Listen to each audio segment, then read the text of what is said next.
C'est l'heure de l'hebdo africain sur Média TV Afrique et comme chaque mercredi, nous sommes en direct avec Dr Bakary Samb, directeur régional du Timbuktu Institute. Bonjour Dr Bakary Samb et merci d'être avec nous. Bonjour et merci de votre invitation.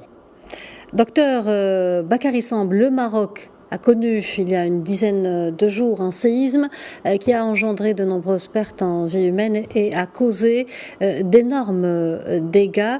Comme vous le dites, le Royaume semble tenir ce terrible choc et montrer des signes évidents d'une résilience qui en dit long sur ses capacités à dépasser les situations les plus complexes. À quoi, selon vous, tient cette capacité et quels en sont les ressorts ?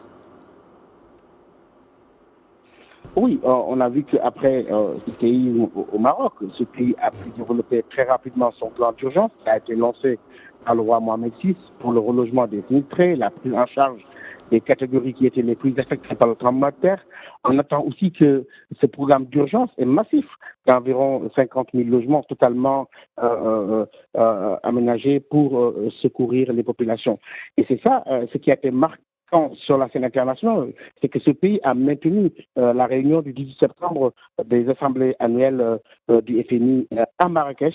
C'est que dans un premier temps, toutes des mesures ont été prises, comme les formules d'hébergement, etc. Pour dire que dans cette période difficile et éprouvante qui traverse les populations locales, le pays s'est mobilisé pour soutenir les familles, mais aussi soutenir un plan de résilience. Et je crois que c'était très très important au niveau de la symbolique que ce pays africain, rudement touché par une catastrophe d'une grande envergure, a pu se relever assez rapidement et regarder vers l'avenir. Très bien. Au début des événements, vous avez évoqué ce que vous appelez la force d'un royaume soudé derrière un idéal de dignité et d'un leadership éclairé. Comment cette caractéristique du Maroc a-t-il pu contribuer à cette résilience dans notre pays ? Oui, c'est vrai que dans certains pays, on serait confronté à des lourdeurs et à des lenteurs administratives qui ralentissent un peu les secours. Mais on a vu que pour le cas du Maroc, sur proposition rapidement du roi Mohamed VI, le conseil d'administration d'Almada, par exemple, a décidé d'accorder une contribution financière à un fonds spécial pour la gestion des effets de tremblement de terre qui ont touché le royaume, sous la forme d'un don de 1 milliard de dirhams. Et je crois que ce sont ces actes-là qui montrent que ce pays-là a fait ressort.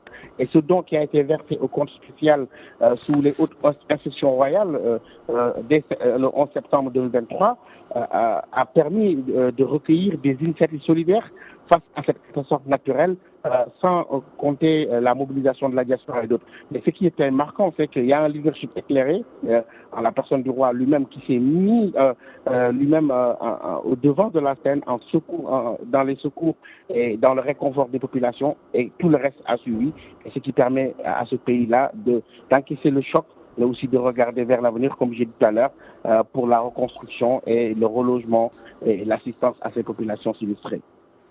Les observateurs ont également constaté un véritable élan de solidarité africaine et de sympathie vis-à-vis du Maroc et de son peuple. Mais pourquoi considérez-vous cela comme la preuve, je vous cite, d'un Maroc africain qui garde sa singularité au sein de l'ensemble maghrébin ?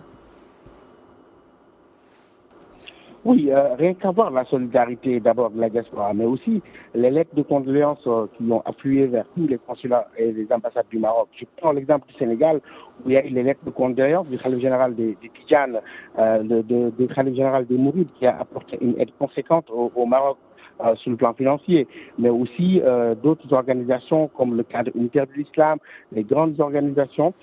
L'ambassade du Maroc à Dakar a été un lieu de ralliement de toutes les couches de la population pour manifester la solidarité face à ce pays que les Africains considèrent comme un pays frère. Je crois que encore une fois, cette catastrophe-là aussi a montré Docteur, qui a un rôle positif sur le continent et cela s'est vu dans cet élan de solidarité. Docteur Bakary Samb, merci d'avoir répondu à nos questions. Je rappelle que vous êtes directeur régional du Timbuktu Institute.